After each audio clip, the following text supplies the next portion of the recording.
तो इसके बाद फिर ज्ञान दे रहे हैं। आध्यात्मिक विषय इस तरह होते हैं। कृष्ण ने कहा ये जानने के बाद तो कोई बच्चा ही नहीं रहेगा। फिर अभी बोला मैं और दिव्य ज्ञान दे रहा हूं, परम भूयो, फिर भी परम ज्ञान दे रहा हूं। प्रवक्ष्यामि, मैं कहूंगा, ज्ञानानाम ज्ञानम उत्तमम, समस्त ज्ञान में उत्तम ज्ञान है। ज्ञानानाम, जितना सारा ज्ञान है उनमें से उत्तम, ज्ञानानाम ज्ञानम उत्तमम, समस्त ज्ञान से सर्वश्रेष्ठ। जब ज्ञाता मुनय सर्वे, जो जानने से मुनय सर्वे, जितना सर इसलिए मुनि ऋषि सब जो सब पराम सिद्धि मितगता, परम धाम लाभ सिद्धि लाभ कहते हैं। ये ज्ञान इतना जरूरी है कि जानने से सिद्धि प्राप्त। भगवान ने कहा अब मैं तुमसे समस्त ज्ञानों में सर्वश्रेष्ठ इस परम ज्ञान को पुनः कहूंगा, जिसे जान लेने पर समस्त मुनियों ने परम सिद्धि प्राप्त की है। 7वें अध्याय से लेकर 12वें अध्याय श्री कृष्ण परम सत्य भगवान के विषय में विस्तार से बताते हैं। अब भगवान स्वयं अर्जुन को आगे ज्ञान दे, क्योंकि 13वें अध्याय से ज्ञान शट होता है। यदि कोई इस अध्याय को दार्शनिक चिंतन द्वारा भली बात समझ ले तो उसे भक्ति का ज्ञान हो जाएगा।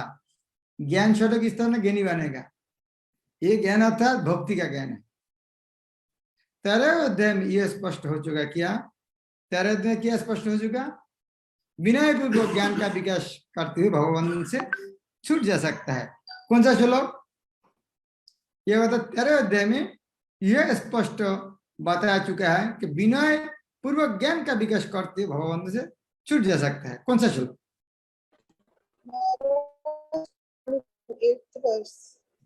हाँ, अमानित्यम। पहले ज्ञान कहां से शुरू होता है? विनय था, विनम्रता से ज्ञान। ज्ञान शुरू होने के पहले स्टेप विनय। तो आध्यात्मिक ज्ञान प्राप्त करने के लिए पहले है विनय। यह भी बताया चुका। और क्या बताया? ये तो ज्ञान बताया, और क्या बताया? यह भी बताया कि प्रकृति तीनों गुण के संघर्ष संपर्क में ये भौतिक जगत सृष्टि हुआ है, ये भी बताया। इसीलिए ये अध्याय में उस प्रकृति का 3 गुण का वर्णन होगा कि ये 3 गुण किया है, कैसे आता है, किसका कौन गुण को लक्षण किया है, कौन गुण में छोड़ने का कहा जाता है। इस अध्याय में जिस ज्ञान का प्रकाश किया गया है उसे अन्य पूर्ववर्ती अध्याय में दिव्य गए ज्ञान से श्रेष्ठ बताया गया है। इस ज्ञान को प्राप्त करके अनेक मुनियों ने सिद्धि प्राप्त की और वे वैकुंठ लोक के भागी हुई। अब भगवान उसी ज्ञान को और अच्छे ढंग से बताने जा रहा है। यह ज्ञान अभी एक बताए गए समस्त ज्ञान योग से छोड़िए, यह ज्ञान अभी तक बताए गए समस्त ज्ञान योग से कहीं अधिक श्रेष्ठ है और इसे जान लेने पर अनेक लोगों की सिद्धि प्राप्त हो जाती है कि जो भी इस अध्याय को समझेगा उसे सिद्धि प्राप्त होगी। इदम ज्ञानम उपश्रित मम साधर्मम आगता स्वर्गे भी न उपजानते प्रलय न वतन्ति च। ये हम देखते हैं जब कोई किसी को ज्ञान देते हैं, ये किताब में कितना बार वो ज्ञान का महत्व वर्णन का बहुत जरूरी है। नहीं तो ग्रहण करेगा नहीं, उनका महिमा नहीं जानेगा, क्यों ग्रहण करेगा? तो कृष्ण कहता है इदम ज्ञानम उपश्रित। अभी 14 अध्याय में जो ज्ञान देंगे, ये ज्ञान को आश्रय करके बहुत व्यक्ति मम साधर्मम आगत, मेरा धाम में आया। मम साधर्मम आगत, साधर्मम भगवान का समान प्रकृति अर्थात भगवान का वचन। और यदि इस तरह जाते हैं स्वर्ग अर्थात सृष्टि, स्वर्ग अपनी न जायते न उपजायते, स्वर्ग सृष्टि के समय उनका सृष्टि नहीं होता है और प्रलय न वतन्ति, प्रलय के समय उनका ध्वंस नहीं होता है, वो विचलित नहीं होता है। तो ये ज्ञान इतना महत्वपूर्ण है। इस ज्ञान में स्थिर होकर मनुष्य मेरी जैसी दिव्य प्रकृति अर्थात सभा को प्राप्त कर सकता है और इस प्रकार स्थित हो जाने पर वह न तो सृष्टि के समय उत्पन्न होता है और न प्रलय के समय विचलित होता है। पूर्ण दिव्य ज्ञान प्राप्त कर लेने के बाद मनुष्य भगवान से गुणात्मक समता प्राप्त कर लेता है और जन्म मरण के चक्र से मुक्त हो जाता है। उसका वह स्वरूप समाप्त हो नहीं होता। यह जितनी इस श्लोक में कहता है मम साधर्म आगत है, मेरा प्रकृति लाभ करते हैं, इसका अर्थ ही नहीं समझना चाहिए निराकार ब्रह्म में विलीन होना चाहते हैं। वैदिक ग्रंथों से ज्ञान होता है कि जो मुक्तात्मा है, वैकुंठ जगत में पहुंच चुकी है, वो निरंतर परमेश्वर के चरण कमल के दर्शन करते हुए उनकी दिव्य प्रेम भक्ति में लगी रहती।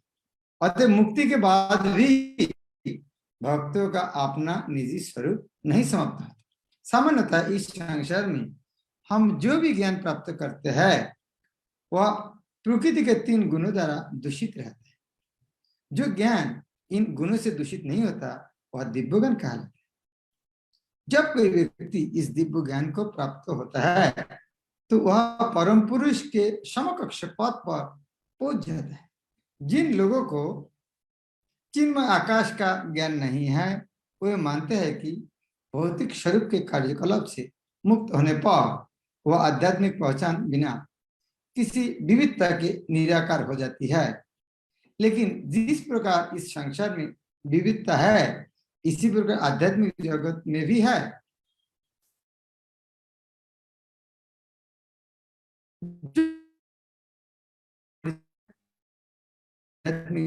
भौतिक जगत की विविधता से उल्टा है।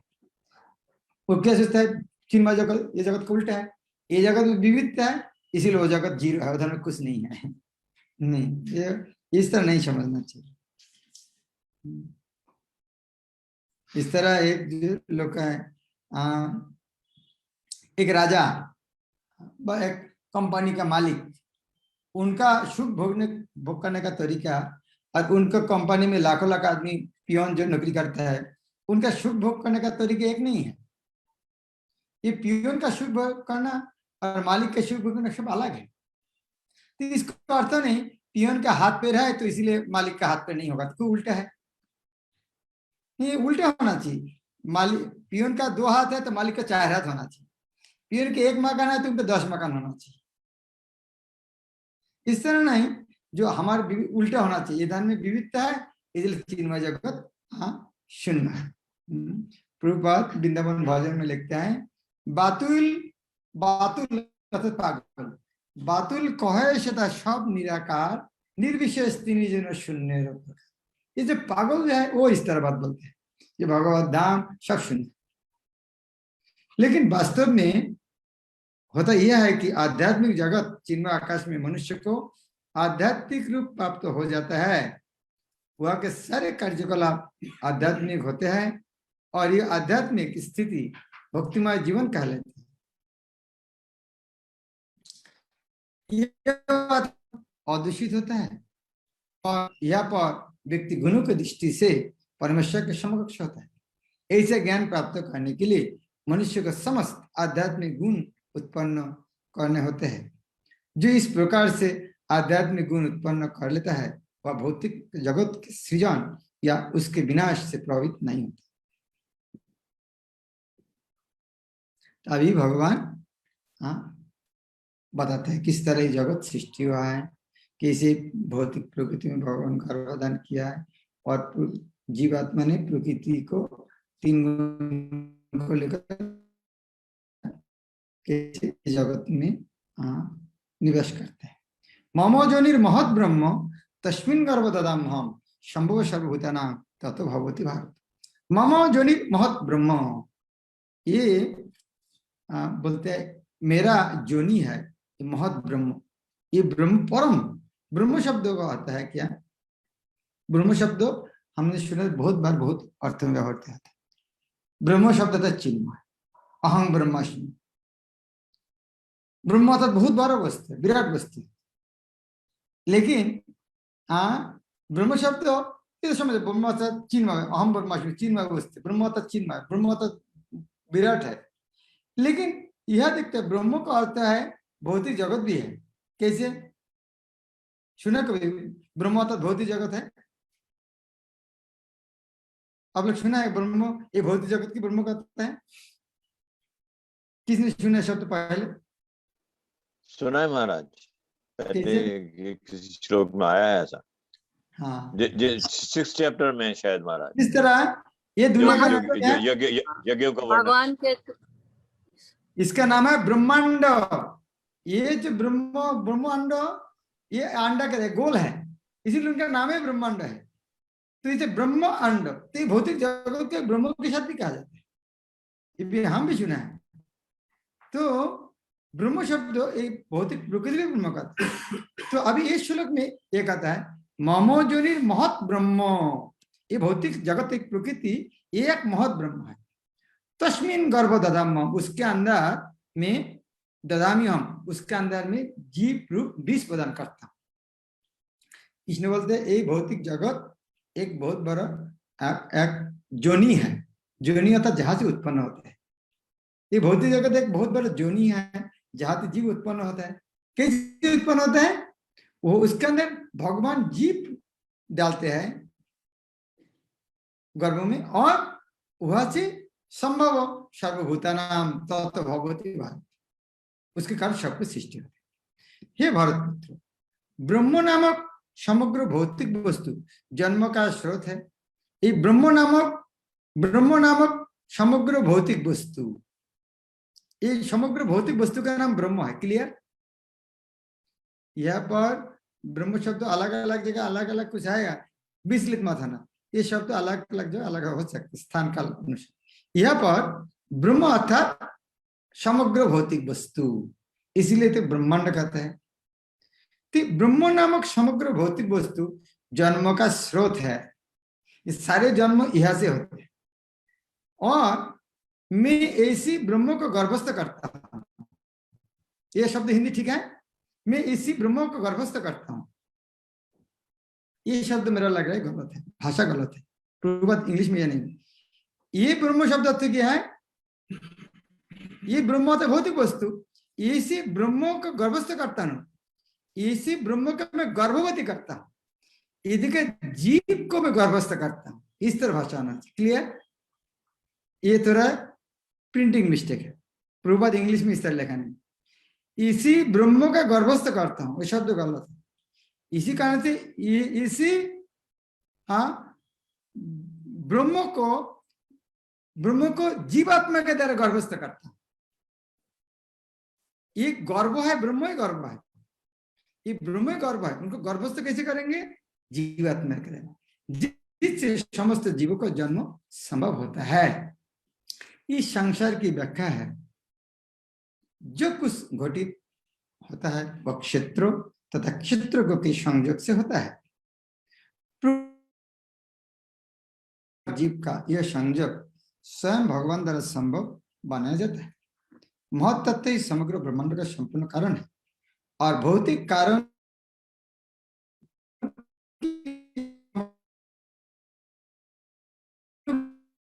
कभी कभी ब्रह्म कहा लेती है, इसको भी कभी कभी ब्रह्म कहा लेते हैं। ये श्लोक में जिस तरह कहा है।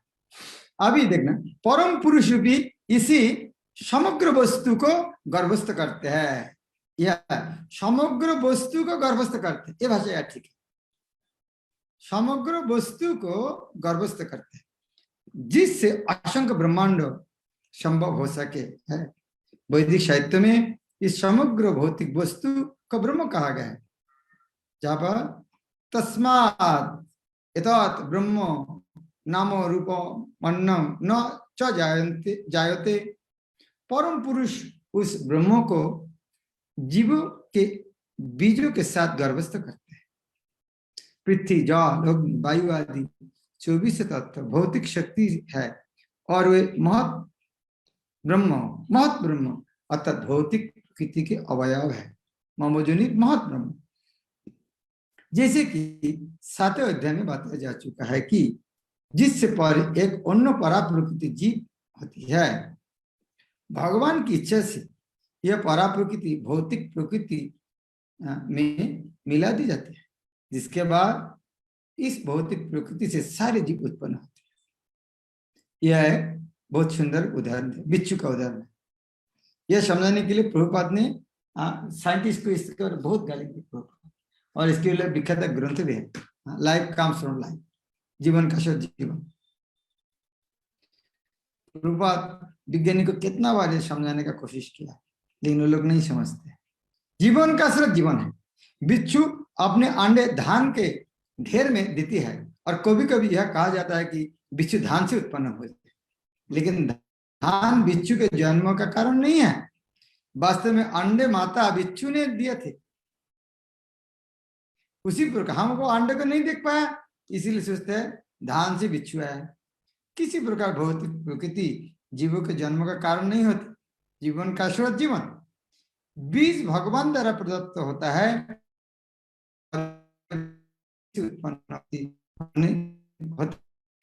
इस तरह प्रत्येक जीवों को उसके पूर्व कर्म के अनुसार भिन्न शरीर प्राप्त होता है, जो इस भौतिक प्रकृति द्वारा रचित होता है, जिसके कारण जीव अपने पूर्व कर्म के अनुसार सुख या दुख भोगता है।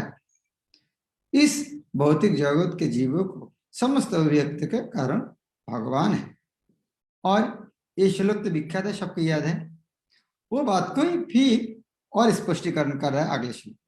सर्वजनिषु कौन्तेय मूर्त्य संभवन्ति जा तसंग ब्रह्म महज्जनि अहम पिता। कृष्ण बोलता है अहम में बीज प्रदानकारी पिता हूं, कि नाम का पिता नहीं हूं। पिता तो बहुत प्रकार होते हैं, पालक पिता है, बहुत प्रकार पिता है, लेकिन कृष्ण बोलते मैं बीज प्रदानकारी पिता हूं। और माँ कौन है? महत ब्रह्म।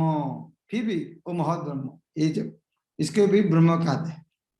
सर्वजनिषु कौन्तेय मूर्त्य संभवन्ति जा।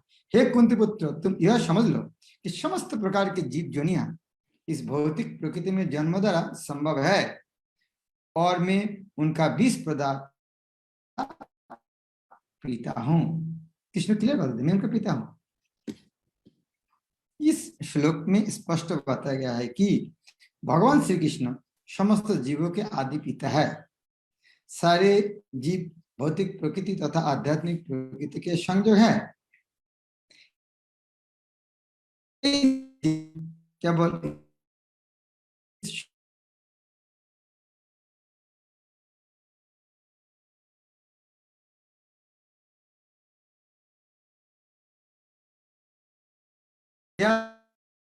लोक में भी जहाँ ब्रह्मा आश्रित है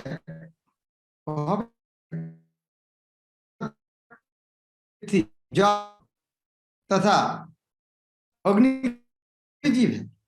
ये सारे जीव माता भौतिक प्रकृति तथा विष प्रदाता कृष्ण के द्वारा प्रकट होते हैं। तात्पर्य यह है कि भौतिक जगत जीवों को गर्भ में धारण किया है, जो सृष्टि काल में अपने पूर्व कर्मों के अनुसार विविध रूप में प्रकट होते हैं। अभी ये गर्भ में तीन प्रकृति सत्य रज तमो, यह भगवान डाल दिया।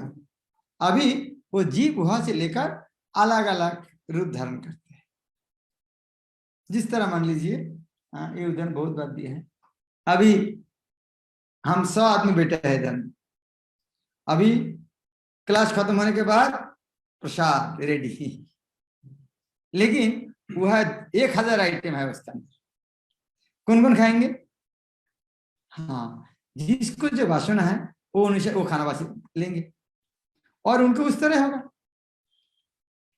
तो उनको जो प्रवृत्ति है वो अनुसार उस तरह खाना को पसंद करेंगे, और आगे उन्होंने रास्ते का गतिविधि उस तरह बांधते रहे।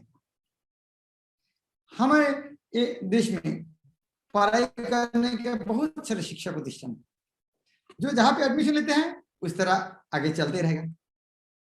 उसी तरह ये भौतिक प्रकृति में जितना कुछ है उसको 3 गुण सत्व रजतम यह जीव को डाल दिए। कोई नहीं है वहां पर 1% सत्व गुण लिया और 49% रजोगुण और 50% तमोगुण। कोई अलग अलग, कोई 50% तमो 50% रजो लिया। तो हर व्यक्ति का अलग अलग मनोभाव के कारण इस तरह। तो ये सब होने के कारण वहां सब व्यक्ति के इच्छा के अनुसार अलग अलग जोनी बनते हैं।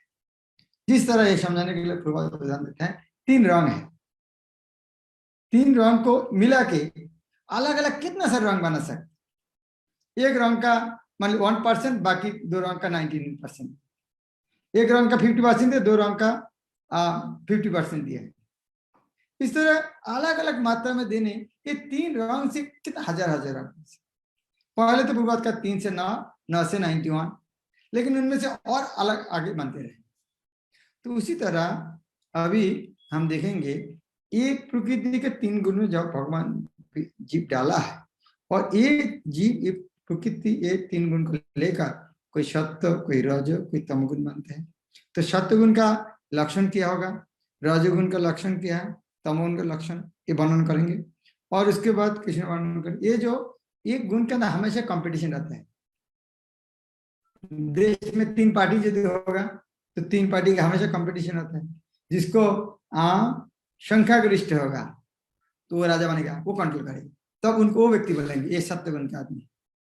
तो जब इस तरह जो पार्टी तमगुण का पार्टी राजा होंगे तो उनका रहन सहन खान विचार सब अलग होगा। तो इस तरह जो सत्वगुण में उनका लक्षण बताएंगे, उसके बाद जो सत्वगुण में कहा जाएंगे, सत्वगुण में रजोगुण में वो कहा जाएंगे, तमोगुण में कहा जाएंगे, उसका किस तरह आचरण करेंगे, इस तरह आगे ये अध्याय में वर्णन होगा। और अंतिम में ये वर्णन होगा, ये सुनने के बाद और जिनमें लग रहा है भाई ये तो सत्वगुण भी अच्छा नहीं है, तो क्या 3 गुण से क्या किसने इस तरह समझा है कि सत्वगुण भी अच्छा नहीं है। तो अर्जुन के मन में पूछना क्या 3 गुण से मुक्त हो सकते, हाँ क्यों नहीं। तो अर्जुन पूछता है उसका लक्षण क्या है। तो अर्जुन ने और कृष्ण ने लक्षण बताया, और अंतिम में कैसे त्रिगुण से अतिक्रम कर, त्रिगुण को अतिक्रम कर से उनका भी आंसर दिया है। हरे कृष्ण। काल हम ये गुण से पढ़ना शुरू करें। हरे कृष्ण। श्री प्रभुपाद की। ओके, श्याम का प्रभु हाथ उठे।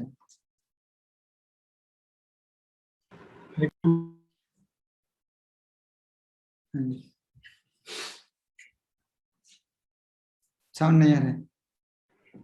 हरे कृष्ण महाराज जी, धन्यवाद। सेकंड श्लोक के तात्पर्य में प्रभुपाद जी ने लिखा है, पूर्ण दिव्य ज्ञान प्राप्त कर लेने के बाद मनुष्य भगवान से गुणात्मक समता प्राप्त कर लेता है। तो क्वांटिटी और क्वालिटी ऐसा कुछ है ना। हाँ। तो ये उसको समझ था, वो जैसे वो आग में लोहे को सरिये पर रखा तो वो लोहा भी आग बन जाता है, वही लाइन ये कहना चाह रहे हैं। हाँ, गुणात्मक क्षमता है ना, वो अचिंत्य भेदा तत्व के जीव और भगवान के साथ क्वालिटेटिवली सेम, क्वांटिटी अलग है, वही गुणात्मक क्षमता क्या है। भगवान सच्चिदानंद, जीवात्मा सच्चिदानंद है, वो उपलब्धि हो जाती है, हम सच्चिदानंद, हम जीवात्मा है। गुणात्मक क्षमता क्या है, जीव उपलब्धि करते हैं हम जीवात्मा है, हम भी सच्चिदानंद है, ये गुणात्मक क्षमता है। और महाराज जी थर्ड वाले श्लोक में ये जो बिच्छू का एग्जाम्पल दिया है, बिच्छू अंडे से बिच्छू बना है, वो हमें समझ में आता है। लेकिन कभी कभी जैसे वो मटर फली होता है ना, मटर फली में कीड़ा होता है। अब वो प्रश्न आता है कि वो कीड़ा कहाँ से आया। मटर भगवान की इच्छा, फली होता है ना महाराज, सब्जी में फली बनता है। ठीक है, हाँ। तो इसका अर्थ क्या है, तो पता नहीं चलेगा, इसका तो इसका नहीं है। जिस तरह अभी डॉक्टर लोग ने देखा कोरोना वायरस, पहले माइक्रोस्कोप नहीं था, पता नहीं चलता था। अभी डॉक्टर को माइक्रोस्कोप आ गया तभी पता चलेगा वायरस है। जो माइक्रोस्कोप नहीं होता था, बोले नहीं ये तो ऑटोमेटिक हो रहा है, तो उसका आप नहीं देख पा रहे तो आपका दुर्भाग्य है। और हर चीज आंख में देखना पड़ेगा, इस तरह तो कुछ है नहीं। कोरोना वायरस का आज तक देखा कोई आदमी देखा, कोई देखा जो साइंटिस्ट ने माइक्रोस्कोप में देखा है। पता नहीं देखा कि नहीं देखा, जरूर देखा तो नहीं तो कैसे होता है। लेकिन हम जो लाखों करोड़ आदमी देखा नहीं, हम तो मानते हैं। हरे कृष्ण। रामानुज कृष्ण को। हरे कृष्णा महाराज जी, दंडवत प्रणाम। महाराज जी, जो महत ब्रह्म है उसको महत्ता तो या प्रधान भी कुछ बोल सकते हैं? वास्तव में महत्व तो कभी प्रधान भी कहते हैं, क्योंकि प्रधान तो वही है। प्रधानता अलग महतत्व को भी तो अलग, वो एक ही चीज। जो अप्रकाशित अवस्था है महतत्व 24 तत्व लेके महतत्व बोलते हैं, तो और महत ब्रह्म 23 तत्व जो अप्रकाशित रहता है उनका नाम प्रधान है। बस वो मामला में प्रधान और महतत्व एक ही चीज है। तो उसको महत ब्रह्म भी बोल सकते हैं महाराज। महत ब्रह्म, यह महत ब्रह्म शब्द अर्थ था ब्रह्म महत ब्रह्म। ब्रह्म अर्थात जोनि, ज्यादा सृष्टि होता है, और ये बहुत बड़ा जोनि है, इसलिए महत ब्रह्म। थैंक यू महाराज, धन्यवाद प्रणाम। देव कृष्ण प्रभु।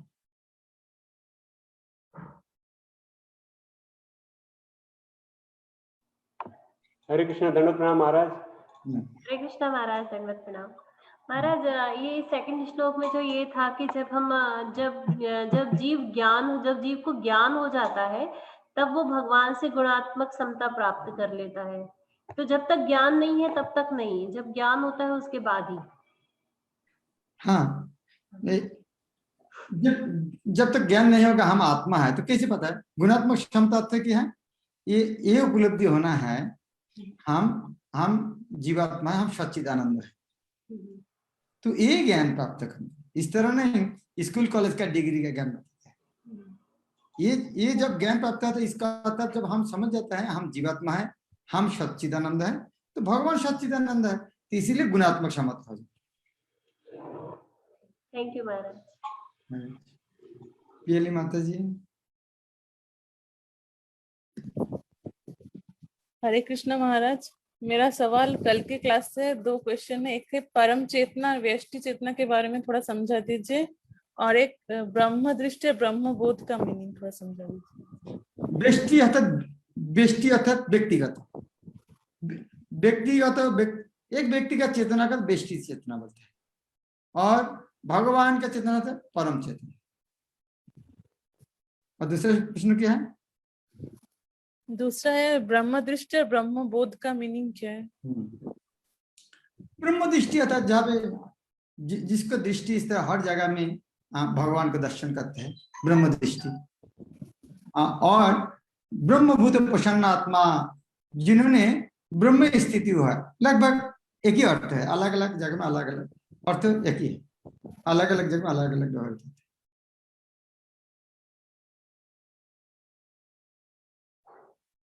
ओके, अजय को।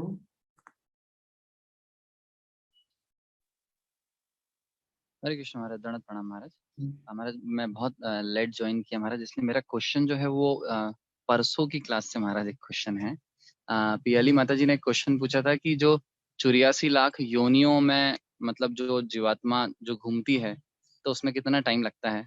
तो आपने कहा था कि कोई सा भी सीक्वेंस हो सकता है उसमें। तो महाराज जैसे ऐसा ही किसी को अगर समझाने के लिए अगर हम ये एग्जाम्पल दें, जैसे बच्चे सांप सीढ़ी खेलते हैं तो उसमें 1 से लेके 100 तक उनको पहुंचना रहता है, पर सांप काट खाता है तो वो नीचे आ जाता है और कभी सीढ़ी चढ़ के ऊपर भी चला जाता है। तो can we give this example? हाँ, क्यों नहीं दे सकते? यस महाराज। एंड महाराज अनदर क्वेश्चन वाज, जैसे एक माता जी ने पूछा था कि जीवात्माएं जब शायद भगवान विष्णु की नाभि में चली जाती है ना, जब सब कुछ मुझे वो एग्जैक्ट टर्मिनोलॉजी याद नहीं आ रही महाराज। नाभि के अंदर जा सकते हैं उसके अंदर, लेकिन ब्रह्मांड जिस तरह ब्रह्मांड क्या था, भगवान महाविष्णु का एक एक ब्रह्मांड क्या होता है, कहाँ से सृष्टि होता है? शास्त्र से सृष्टि होता है। रोमकूपा, वो रोमकूप से हो सकते हैं, नाक से, नाक के शास्त्र, दोनों जगह से हो रहे हैं। तो ब्रह्मांड सृष्टि होता है, ब्रह्मांड धाम से होता है, तो ब्रह्मांड का छत अंदर में प्रवेश करते हैं। यस महाराज। तो महाराज मेरा जैसे उस समय भी आपने कहा था कि इसका मतलब ये नहीं है कि वो मिल जाते हैं, उनकी इंडिविजुअलिटी जो रहती है वो मेंटेन रहती है। तो महाराज मेरा ये क्वेश्चन है कि जैसे जब ब्रह्मा जी गोप कुमारों को और इनको निंद्रा में सुला देते हैं तो वो सबको लेके जाते हैं, तो सब सोए रहते हैं पर उनकी इंडिविजुअलिटी मेंटेन रहती है। तो can it be used as an example for that time Maharaj? हाँ, क्यों नहीं हो सकता? यस महाराज, ये वेरिफिकेशन चाहिए था आपसे 2 एग्जांपल्स का। Thank you so much. Hare Krishna. Hare Krishna. Okay, Mukund Murli प्रभु।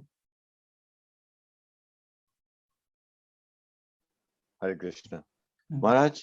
अभी लास्ट के जो श्लोक उसमें था, उसमें भगवान भौतिक प्रकृति के में जीव स्थापित कर देते हैं. So then how the jivas they get bodies, Maharaj? Am I audible, Maharaj? हाँ. Yes. So how the jivas, because they don't have bodies that time, they are only souls. Is it? हाँ. So how do they get bodies then? वो जिस तरह हमने नहीं उदाहरण दिया ना, जो खाना रेडी है, कोई जाके प्लेट तो भरा लेगा, खाएंगे. उसी तरह वो प्रकृति में 24 तत्व सब कुछ है, मन बुद्धि अहंकार मिट्टी सब कुछ है. करेक्ट. तो पहले जीवात्मा के मन बुद्धि अहंकार शरीर धारण कर लेते हैं और उस मन बुद्धि अहंकार के माध्यम भौतिक जगत को भोग करना चाहते हैं, उस तरह शरीर प्राप्त होता है. Yes, but we understand कि दूसरे जीवों के माध्यम से जो female and male, and then they get bodies. But like when they are in unmanifest state, जो उसमें तो कोई है ही नहीं, bodies है ही नहीं. हाँ. क्योंकि प्रकृति का प्रारंभ वहीं से हो रहा है ना महाराज. So तब तो और bodies है ही नहीं. वो शरीर नहीं रहेगा. ये हमें इस तरह समझना चाहिए. उस तरह मन बुद्धि है, जब जरूरत होगा तब पिता का गर्भ में प्रवेश करेगा, तब शरीर प्राप्त होगा. शरीर तो प्राप्त होगा, पहले जीवात्मा मन बुद्धि अहंकार का शरीर धारण कर लेते हैं. जी करेक्ट. मन बुद्धि अहंकार का शरीर, मन बुद्धि अहंकार का शरीर. हाँ बोलिए. हाँ, मन बुद्धि अहंकार का शरीर सूक्ष्म शरीर में लिया उसको जीव. हाँ. तो वो शरीर के then how we get the gross body? हाँ, वो सूक्ष्म शरीर के वासना अनुसार ग्रोस बॉडी लेते हैं. Okay. ठीक है महाराज, थैंक यू. हरे कृष्ण. प्रभात कीजिए.